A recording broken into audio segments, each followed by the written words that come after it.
Karen Holton TV presents the Quantum Guide Show, featuring ordinary people sharing their extraordinary gifts within our social reality.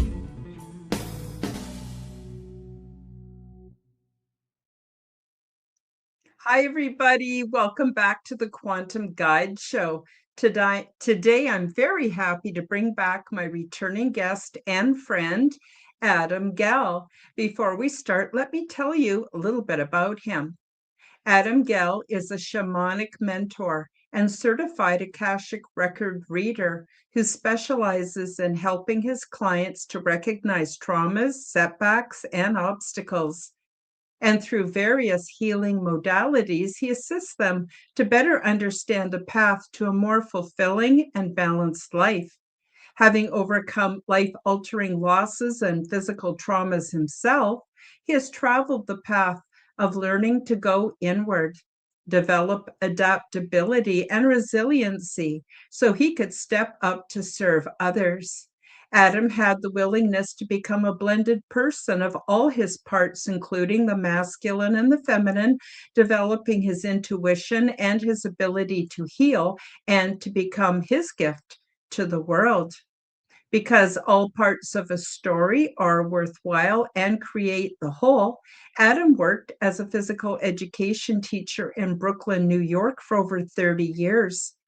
He was also a Division I baseball player and an adjunct professor of health and nutrition. The production of his film called Forgotten brought a deep level of ancestral healing and understanding of how Adam relates to his present, past, and future. Forgotten played through the film festival circuit in 2018, garnishing great reviews and professional accolades. You can watch it on YouTube, and the link is below in the description.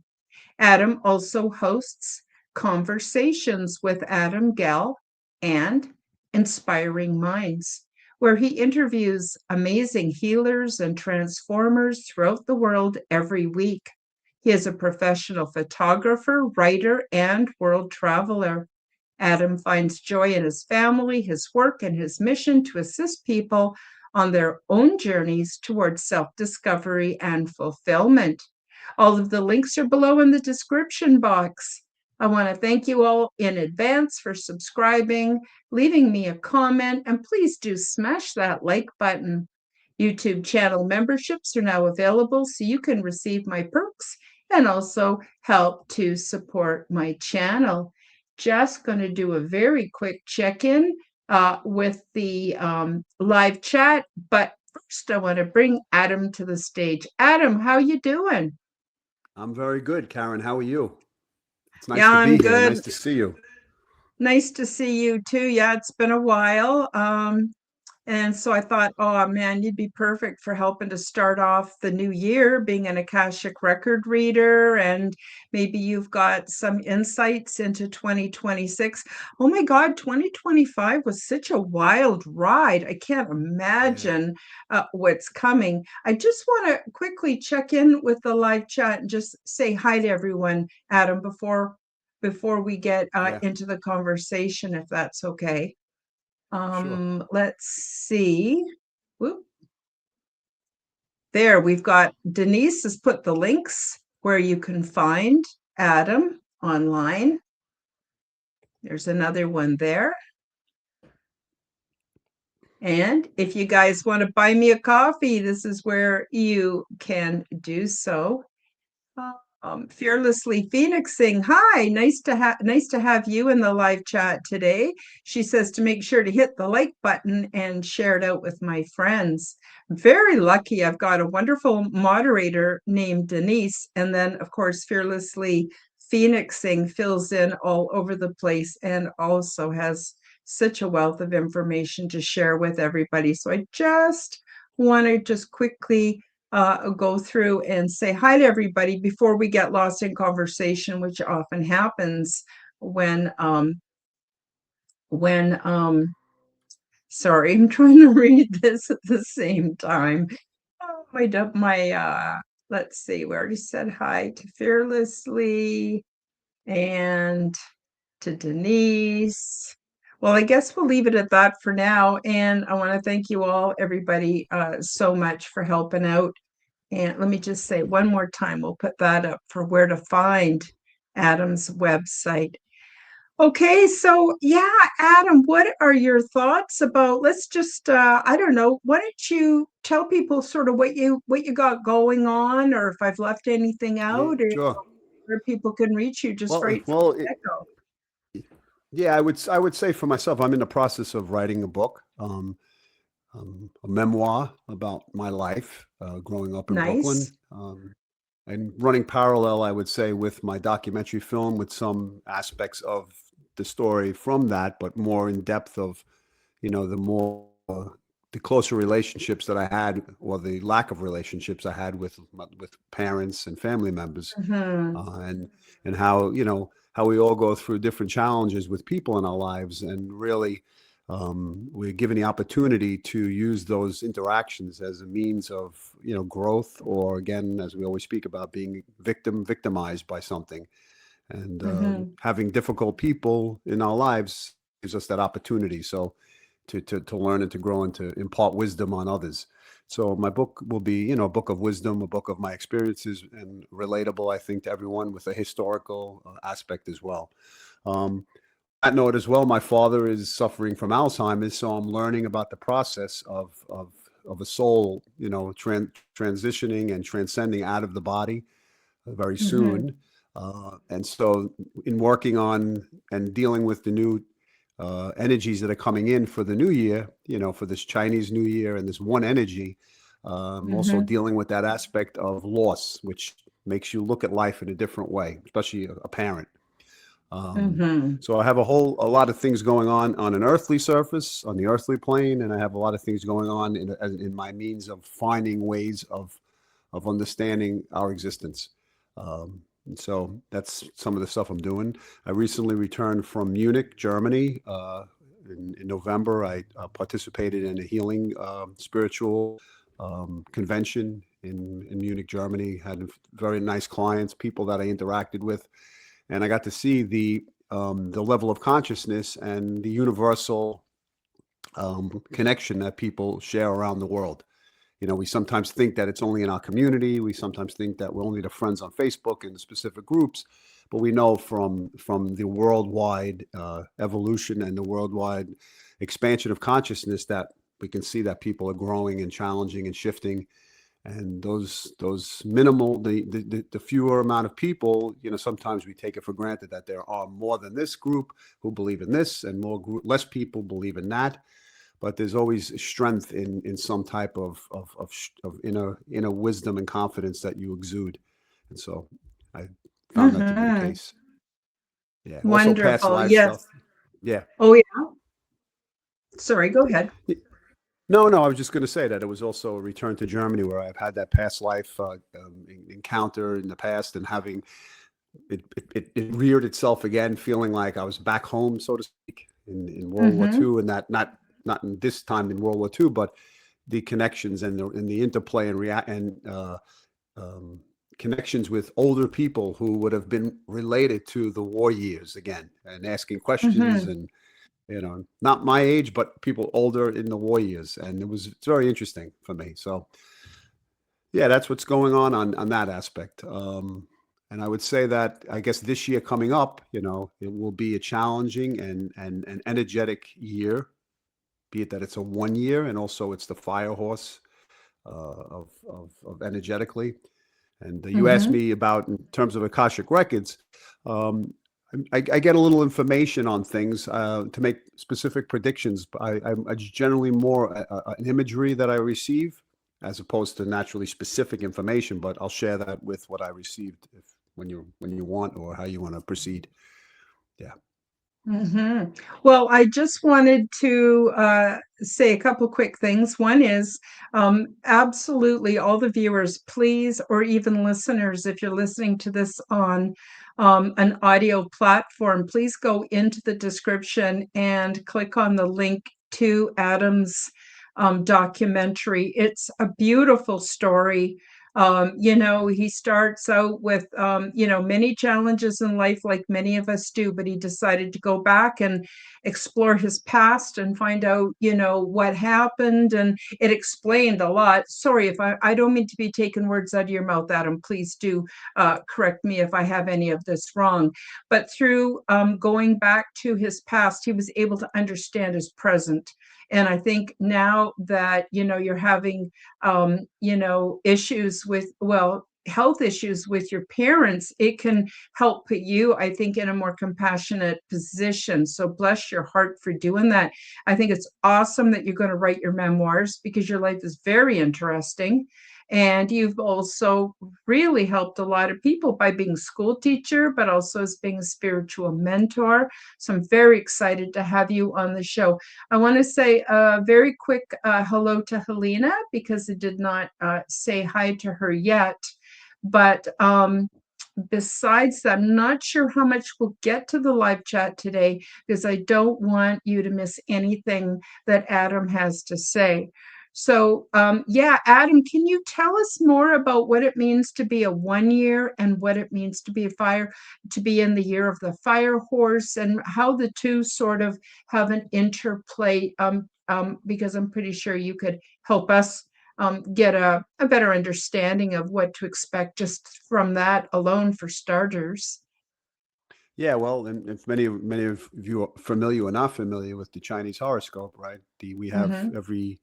We have different animals that every 12 years a new, and every 12 years our there the different animal appears, through our cycles and the different Mm-hmm. elements that exist. So we're in a fire horse year, which is every time we're born into a specific animal, but a specific element. And during Mm-hmm. that period, it comes around every 60 years again when we returns to the place of what we were born into. So, for example, last year was the wood snake. This year is the Mm-hmm. fire horse.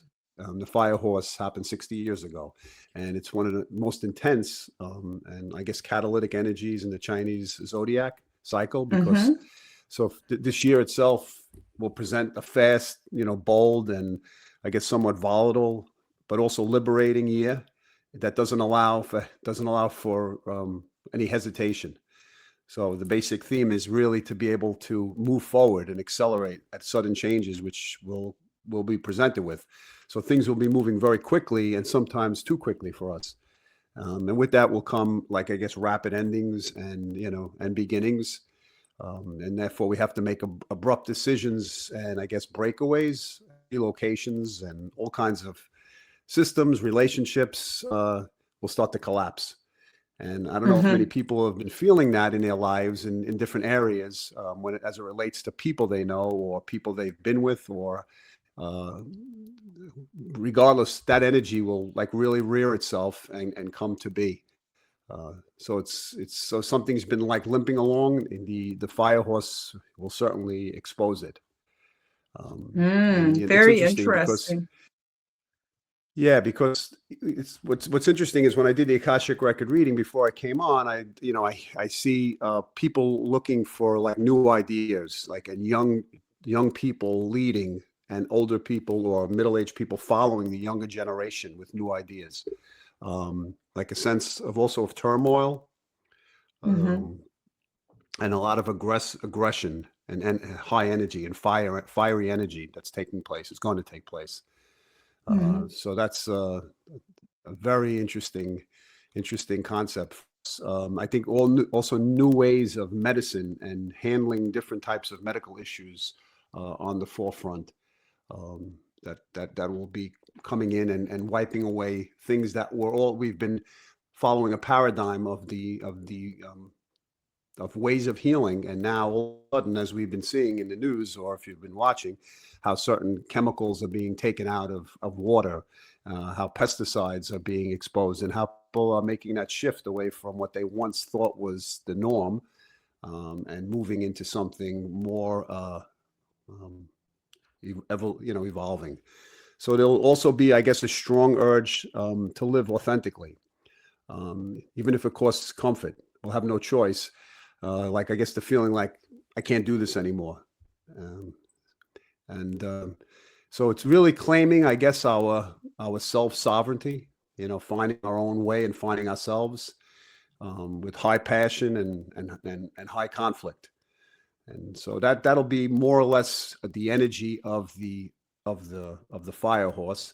So it'll actually help a lot of people who are in this work of trailblazing, of doing spiritual work, of being heard and being listened to and being counted on. And um, but with that, we asked that we have a truth that we're living in, or are we running from our truth, or are we facing the discomforts that exist? So this will be that year in the Chinese horoscope. On the contrary, for us, in a 1 year, uh, it's also about beginnings, right? We have the 9 year last year, which was the endings of things, and number one starts something new. So like launching ideas and projects, like what I'm doing, and I guess other people doing. It's, I guess, stepping Mhm. into like a fresh path. Um, so it's really not about finishing something; it's about initiating. Mhm. And yeah, and so it really will, I guess, define who we are, not what we've been. I guess it's Mhm. reclaiming personal authority in our lives, moving away from reliance of others' approval, which is a big one. We were looking to find that support rather than taking the initiative of our own lives. We're looking for people to validate us. So this will be a year of really taking charge and moving forward. I don't think we'll have a choice. I think the energies will be strong and pushing us forward. And I guess it's sometimes necessary because we get into that comfort zone where we don't make the move, but life will make it for us. And sometimes Mhm. we don't want that, but sometimes it's necessary. Um, and I also thought about the concept, which came through, which was seeing is not always believing. We have the concept that we have to see things to believe things. We use the media as a means or an outlet of our validation instead of using our intuition, and now taking maybe the idea of maybe believing is seeing, as opposed to the opposite, that we can Yes. draw upon our own belief system with things and then create through our intuition and our own insight a new way of looking at things. And I think that's very important because many people always say, "Did you see it?" Or where did you come with that? That scientific basis of having to prove something. Mhm. I think we have to develop inner knowing, and I think that will come through more so in the years to come. And I think it'll start off with this year. Um, yeah, uh, I see people standing below a light, like an alien ship, like a brightly lit ship passing through, and people like in a cone, almost like an hourglass, where they're in the hourglass is coming down into people beneath the hourglass and looking up, and having no choice but to see things, not always Mhm. having to see things, but seeing things. Um, and yeah, so that's kind of it in a nutshell. I don't know if I said too much, too little, or No, it was perfect. It was yeah, perfect. Can I ask you a couple questions?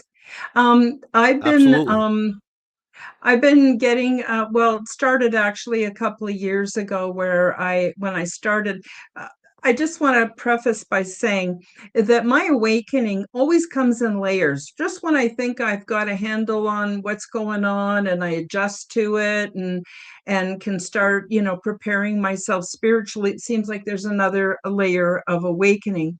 So I said to my guides, why do children have to be hurt, and why do we have to have war, and why does it have to be so horrible? And they said to me, or revealed to me really, that it's the only way to wake people up, that we've been so lulled into the propaganda and programming, and until we get a shake up, um, then we start to wake up. So we saw a lot of people waking up since 2020, which I think is a really good thing, although it's not exactly a happy place. We all have to do the dark night of the soul and all the rest of that. But so basically, my guide said that it has to be a certain point for people to wake up, and it's really important they do so now. Now, the other thing that I was told is that structures have to come down before they can rebuild. And so we definitely, I think we could all agree, we need some new structure and some new way of doing things, new technologies, all kinds of things. But the old system has to come down, and we have to stop hanging on to it with our, white knuckles, trying to live as though that is the only reality.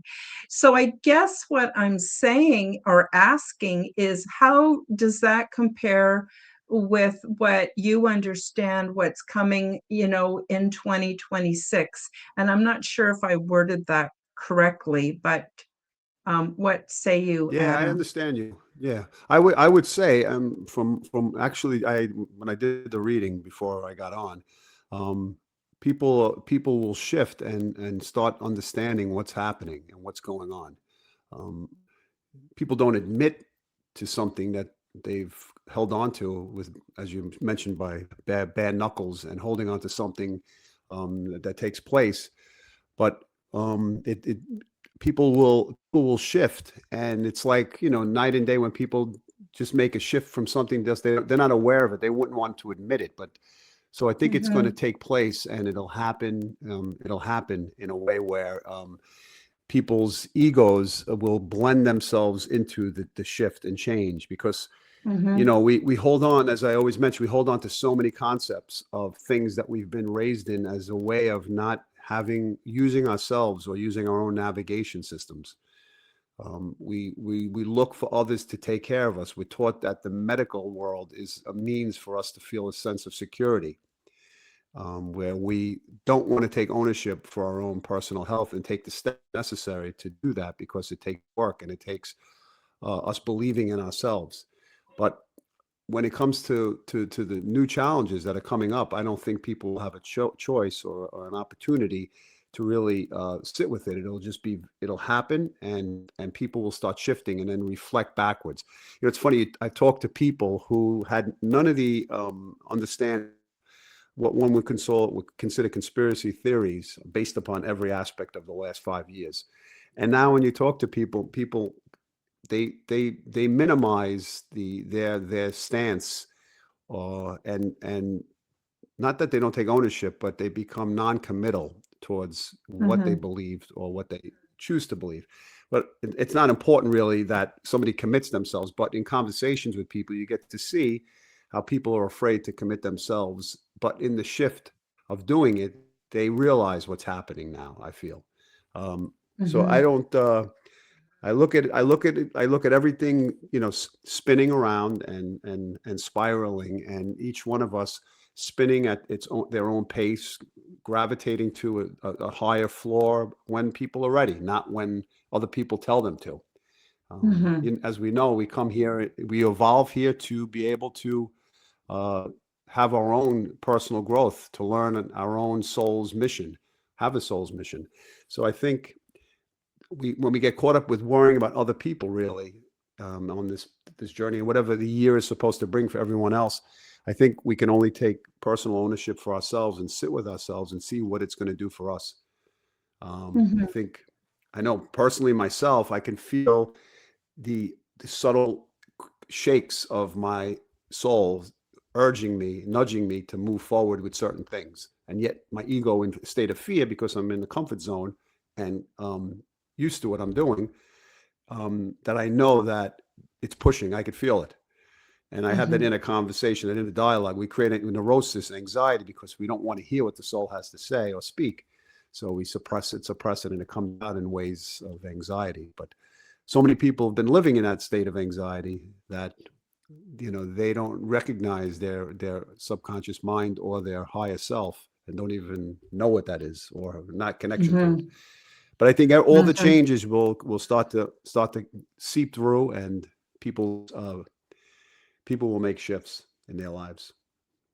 Yeah. mm-hmm.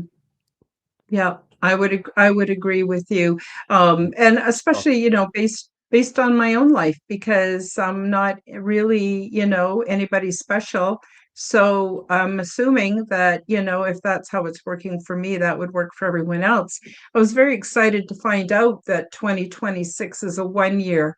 I've worked very hard the last 9 years with my building my health, building my podcasts and my online presence, building my relationships with my grown children. My parents have passed away now already quite well over 10 years ago. And at first, it was really weird, feeling like I was an orphan. I'd never been an orphan before. I know it's ridiculous because I'm an old lady, but it was still a terrific loss and a terrific adjustment. And but anyway, so just working and working and building up my life, building up my health, building up my relationships, making new friends, stepping out of old patterns for 9 years. It's been a really big job. And now I'm like feeling such a sense of relief that it's a 1 year. And my guides have said to me, Karen, oh my God, hang on to your hat. This is going to be a really exciting year. And it's really important not to take it too seriously what you're seeing in the media and the news, and don't take it too seriously, because regardless of what's going on, I personally am doing the work, taking the steps to make my life better, done a lot of course correcting.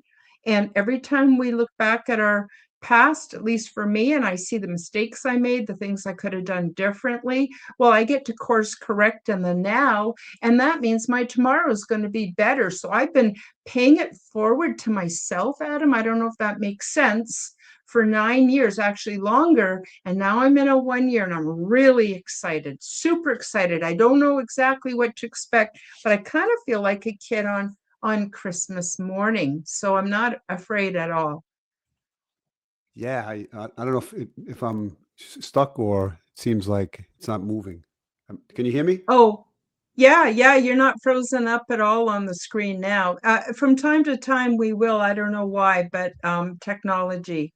But you're coming across great and I can hear you fantastic. Okay.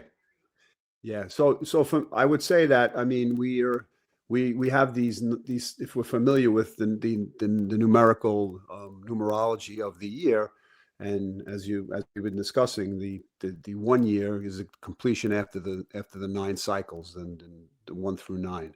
So yeah, I also know that that one is a leadership and a completion of all the other numbers that preceded it.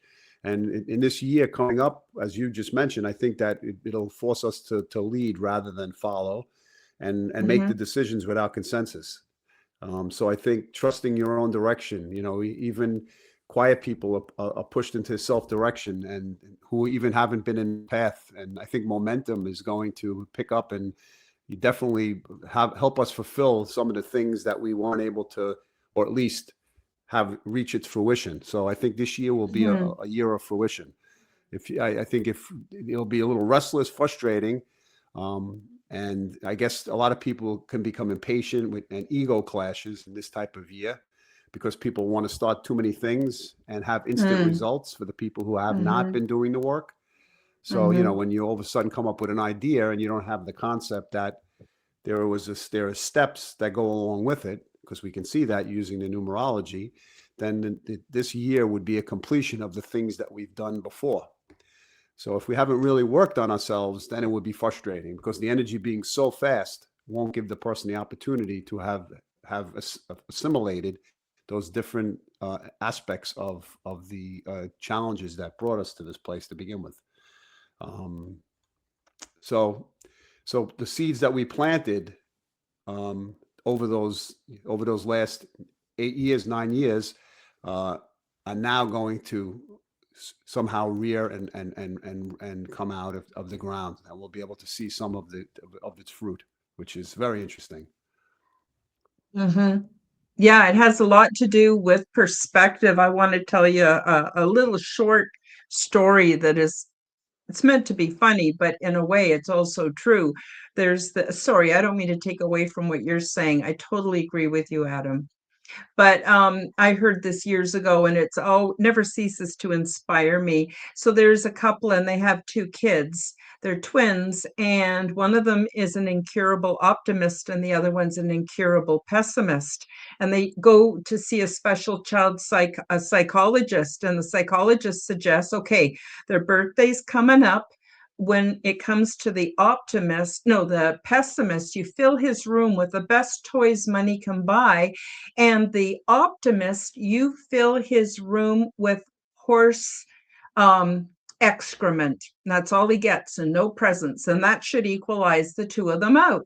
So days go by, the parents follow the instructions, their birthday comes, and the pessimistic kid is in this room full of toys and everything he could ever want. And he's grumbling and complaining, and all I got is the stupid toys, and this isn't what I wanted.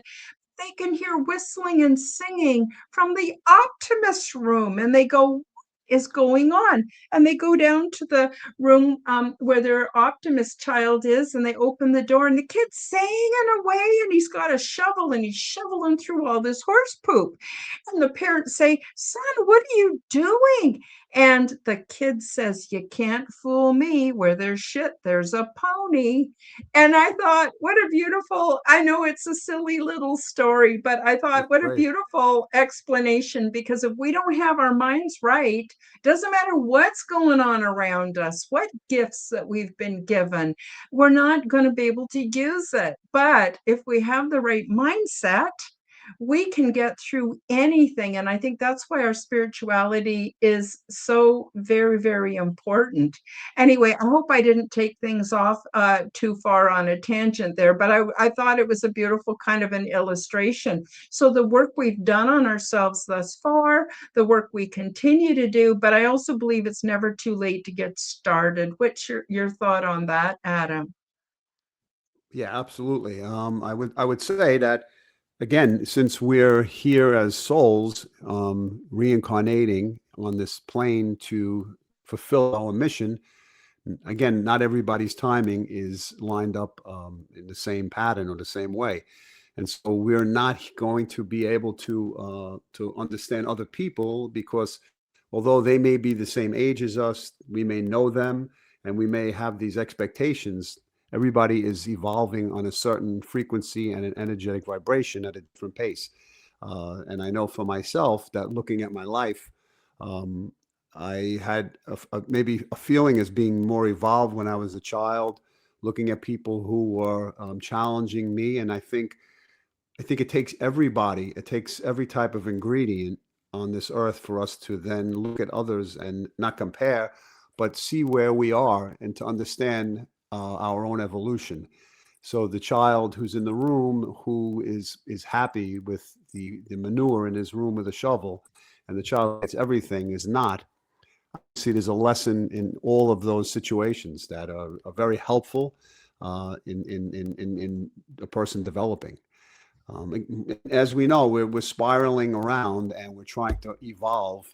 Uh, and yeah, it's just a very interesting time for us to be around that people are able to have these conversations, to actually speak about the things we're speaking about, and to Mhm. evolve people's consciousness. Like if you look back, I mean, where were there shows like this? Where were people talking about the things that we're talking about now? So many people, that like when you put up like reels or videos or discussions on life, which I like to do. So many people are on board, and you get to see the people who are not. You get to see the Yeah. people who resonate with who you are, and the people who don't. And Mhm. it's a good thing, but you feel a sense of loneliness because a lot of people, when they put out material, they're looking for quality. I mean, quantity, as opposed to Mm. quality. And for me, Mhm. it's very important for us to be able to speak words that help people evolve, not just to draw upon, so to speak, numbers and people. While that's helpful, of course, financially for people when they put out videos and they make information, but the important thing is to be able to stay within yourself and not step outside of something that causes a sense of discomfort when it comes to resonating with who you are. So in other words, it means, I guess, being authentic. I think Mhm. authenticity is a key variable that we need to consider in our lives in order to remain on course and to be true to Mhm. ourselves.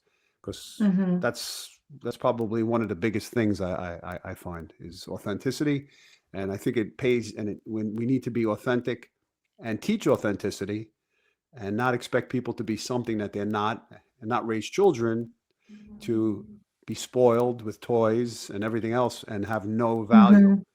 Mm-hmm. Um, Mm-hmm. yeah, yes. And Yep. so I see fearlessly. Phoenix is saying that to feel, not to feel alone, to have been able not to feel alone in the world, to find yes, absolutely, to find like-minded people, so important. But Oh, you can't find really? like-minded people unless we're authentic, right? We have to be authentic Yeah. with ourselves. And Yep. I. that's a lonely road. That's a lonely road because many people have to then are forced to sit with themselves. But I think the people who are finding the like-minded people are communicating more telepathically as opposed to Mm-hmm. extraneously.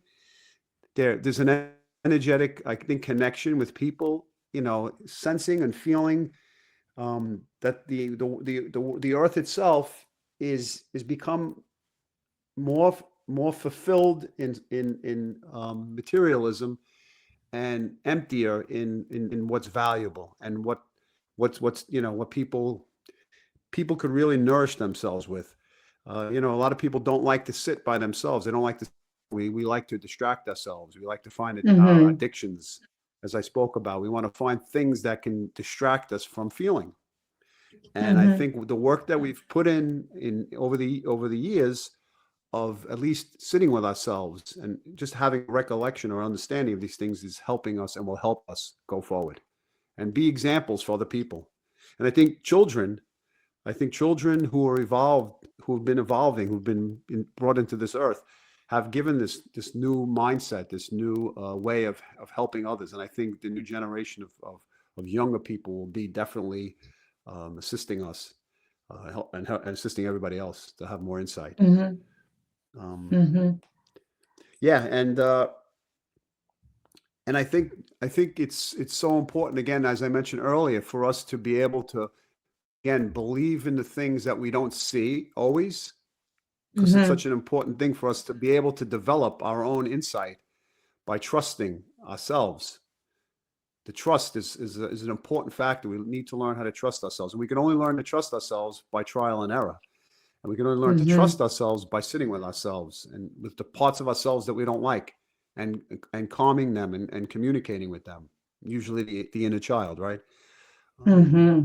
so so I think um, I think it's a great opportunity for us this year, this coming year, to help us again connect to like-minded people who are on the same path.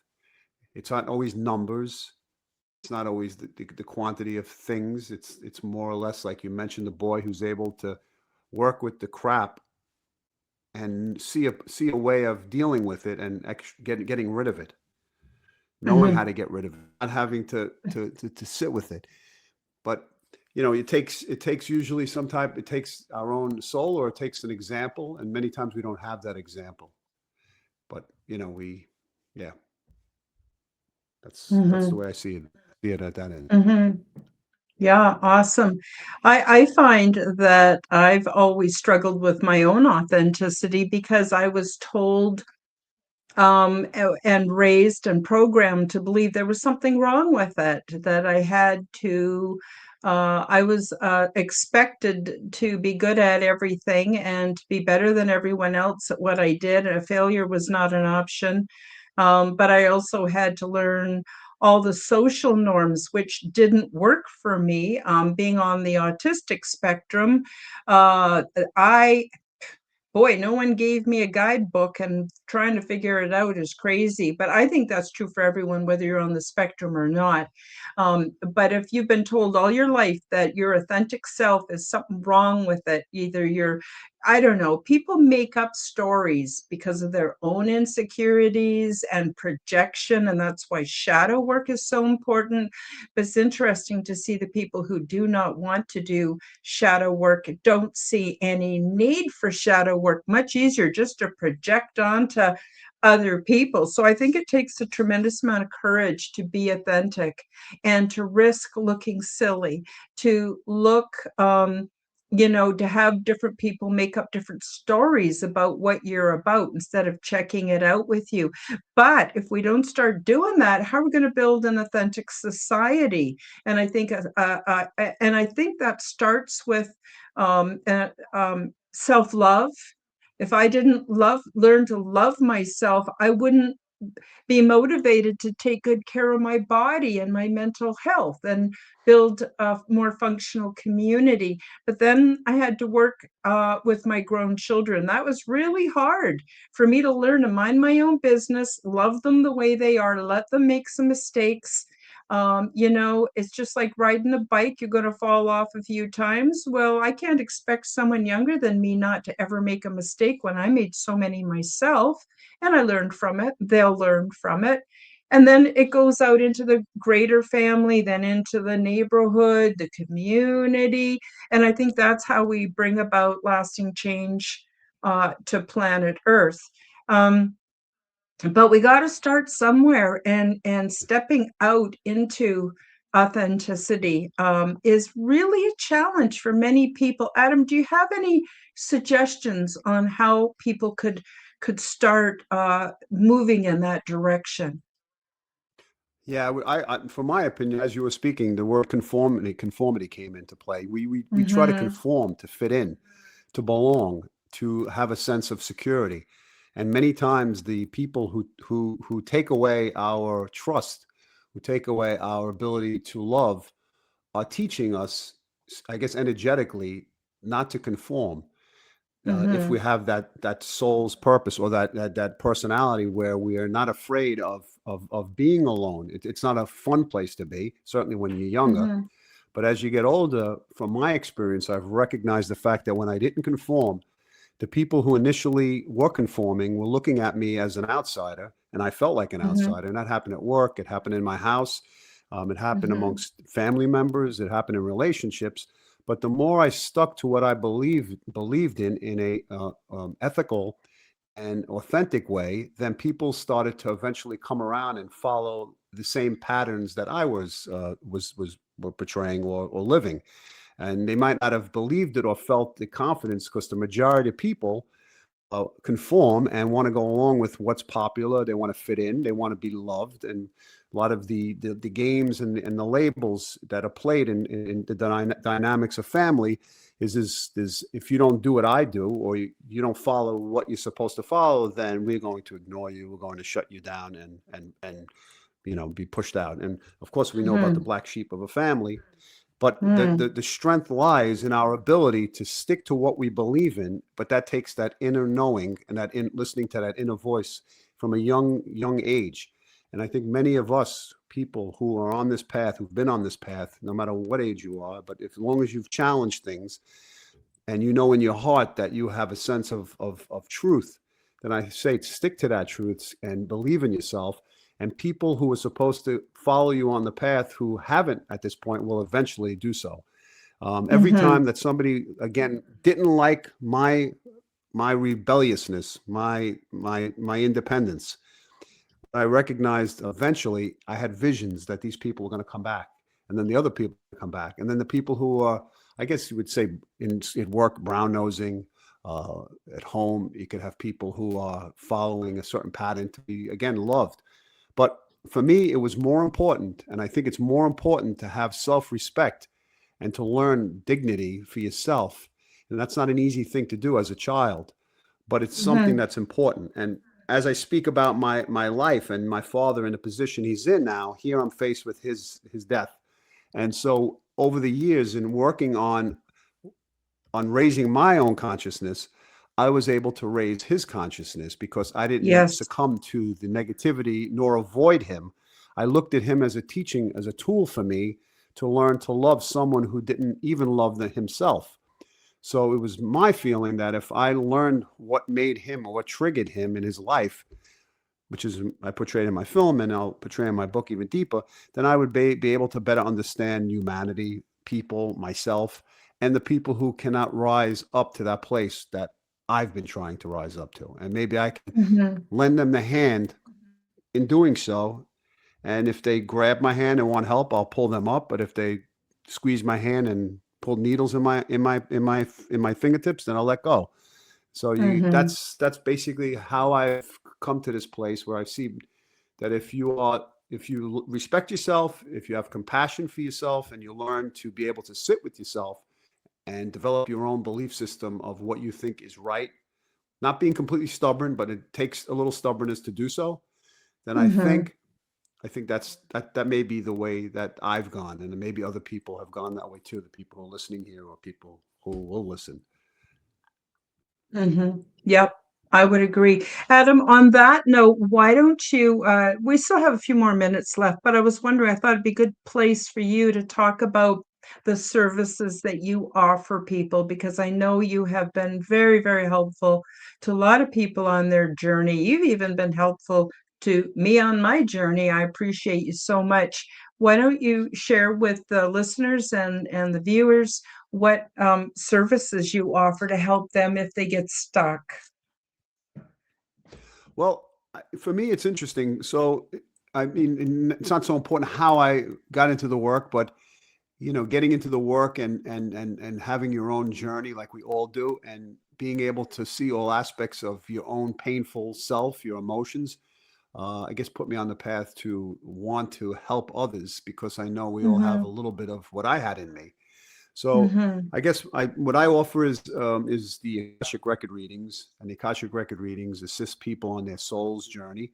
It helps them understand their present day issues that can be present day issues or can be past life energies or reincarnations that people are still unconsciously living in or Mhm. experiencing, or remnants of those energies that we haven't cleared.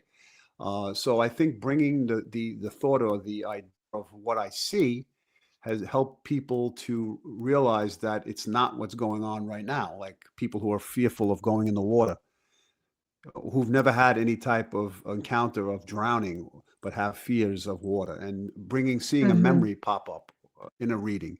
I think we're affected by our past lives. So my Akashic record readings helps people to see things from from not only from the present moment, but from other energies that could be in our energy field, as well as directly the most pertinent conflict or issue going on in a person's life usually comes through for me when I do a reading. So I think it becomes helpful because I'm able to Mhm. clarify through the Akashic records to a person's masters and teachers what they need to resolve and what they need to work on. And many times Mhm. people don't share this information with me, but I'll all of a sudden, as soon as I read the person's name when I'm opening up their Akashic records, the most pertinent information of what's going on will come through, and what needs Mhm. to be done when the person asks for that. So I do the Akashic record readings that uh, helps them get information from their own records through their masters and teachers that's passed on to me. I also do energy work with sound therapy and distance Reiki, incorporating clearing people's chakra systems. And many people report, in the process, right afterwards, that they've done other things that have not helped them feel a sense of relief, and they've had a release. I hear people sigh, I hear people yawn, and I hear people's reactions afterwards. So the energetic clearing has been helpful after I do a reading because it's almost like shaking the carpet up a little bit Mhm. and Mhm. then needing the vacuum cleaner to clean up the spots that are now visible. And I think that's what the energy work does because bringing up the emotions through my reading helps then again clear away things that need to go.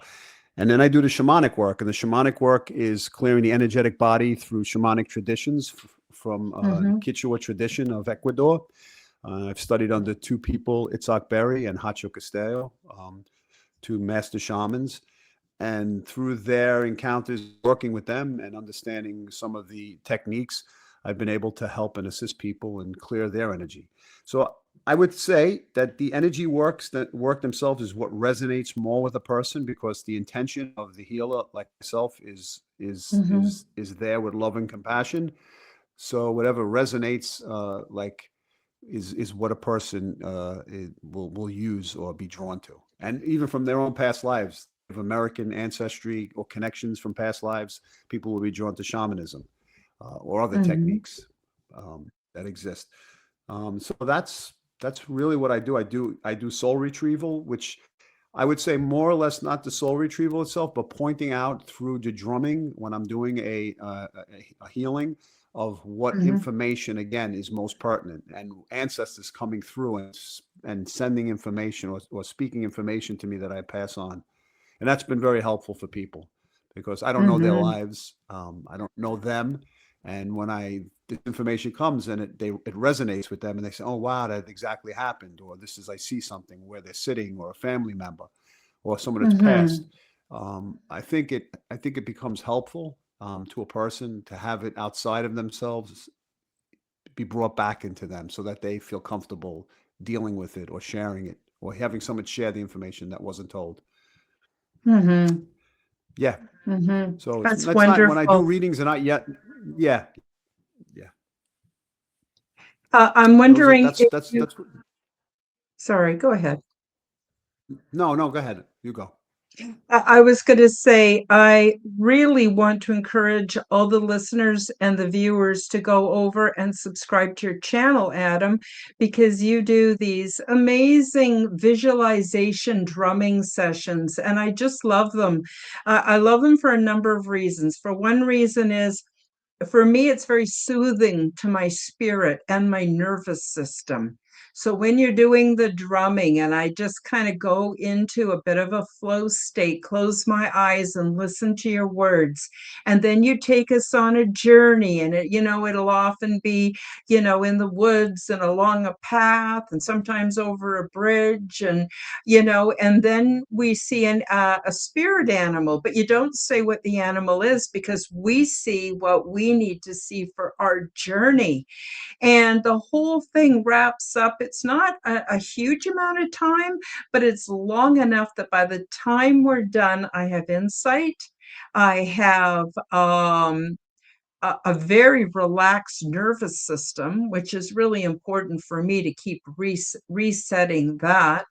But also it helps me to go into that flow state. And you do. I don't know how. Maybe you want to tell everybody how often you do these guided meditations, but they're so good for your soul. And I just really appreciate that very, very much. Yeah. Well, I every Tuesday evening I try, and most every t- Tuesday evening at 8 o'clock, I have these shamanic journeys with as you mentioned, people going on a journey and encountering a spirit animal. Mm-hmm. And when I say spirit animal, not something that's forced upon a person to see something specific. It's more or less a person energetically seeing things, like people have dreams of animals. And when we're in that meditative state of the drumming, which puts us in a more relaxed state, we somehow see an animal, and that animal has an energetic structure or nature to it, like through the holographic aspect of it. And each Mm-hmm. animal gives off a different energy and a different message, what it represents. So you could see an eagle, you could see a crow, you could see an alligator, you could see a bobcat. And I guess we see most of the things that we relate to in our own environment, where we live, and the energies of them. So it's Mm-hmm. interesting because my brother-in-law had a giraffe, and it's interesting. You don't think people dreaming about exotic animals or different animals. And the dream was about my father, who's sick, passing and moving away from him. But the giraffe was looking over both of them. And a giraffe is having a long neck, looking from a higher perspective, so to speak. Uh, but getting back to the drumming itself, it's every Tuesday evening, and it's probably about 20 to 25 minutes the most. Try to keep it short so people are able to be present and feel something, or at least receive information. And even if not, you're in a meditative state, in a state, as I always say, of receptivity. I'm also coming out on Mm-hmm. Thursday evenings on my Instagram page, which maybe I'll share with you. It's going to be called 8 at 8. I was planning on using an 8 ball, the toy 8 balls that people have. Mm-hmm. I don't know if Mm-hmm. you're familiar. don't know if you're familiar with that. The 8 ball? Yeah. I was going to use that, and I'm going to use that along with runes for people to ask questions. Um, and if there's something that somebody wants to go into more in depth of a question, that doesn't come through the playful modalities, but maybe truthful modalities of this, then they can always get an Akashic record reading. And I'm offering readings like for 15 minutes for a more reasonable type of price, so that this way, and also people could not spend so much time if they only have one or two questions. Mm-hmm. But in general, this is what I find to be very helpful for people, as you mentioned, and I appreciate you for joining in and being there, and to that environment. So thank you. Oh, wow. Thank you. You're welcome, and thank you. Now we're almost out of time, Adam. I'm wondering if you have a message to the audience. A lot of people are afraid of what 2026 will bring. I myself am not in fear. My live chat friends here are also seem to be pretty fearless, including Fearlessly Phoenixing, who is fearlessly phoenixing in real life. But do you have a message? Do you have something that they can kind of hang on to, that can build them up and help them to, seize the day, seize the year, whatever? I would say that it's very important us to focus on direction in life and not always on outcome. Uh, Mm-hmm. I think that it's important for us again to go along the journey and the path, and to be in a state of wonder and never know what life will present itself to us. If we have an outcome, then we're fixed on something going a certain way, and it's not does we shouldn't it doesn't mean we shouldn't manifest or have a desire for something, but we have Mm-hmm. to take smaller steps, I think, than larger steps in doing that, because what happens is if we don't reach something, we become disappointed. And I did a talk about a dopamine response. When we do like if we're learning a language and we learn 3 words, we get a dopamine response. But if we do learn the Mm-hmm. 3 words and we don't get the fourth word, then we don't receive that feeling. So if we go too far in our expectations on this path, or go too far of ourselves, then I think it'll be disappointing. I think it's important for us to take the first steps, even if the plan isn't perfect. And again, as I just mentioned, to focus on direction and not outcome. Mm-hmm. And that'll help us, I think. I think to start off Mm-hmm. with one or two meaningful things that we've been planning to do. And even though this year is more of expectation of what's going to happen, but I think it's important for us to have the mindset that focus in on the destination, the journey, as opposed to a destination where we're going, where we have to be. Mm-hmm. And be patient with us. Be patient. Life is a journey. It's not that destination. The destination is over once we're finished, once our body passes on. Yeah. So that's Mm-hmm. my message. Wonderful. Absolutely wonderful. Adam, it's a pleasure to have you on the show. I'm so glad that you could come back and help us start the year on such a positive note. I want to also thank all of you who came to the live chat. I mean, it takes time out of your day that you're willing to give up in order to share with us and with our community. I think it's really, really important. Very, very proud of this community of really loving souls. I also want to thank those who are watching the replay and those that have downloaded the audio from one of the audio platforms from the Forbidden Knowledge News Network.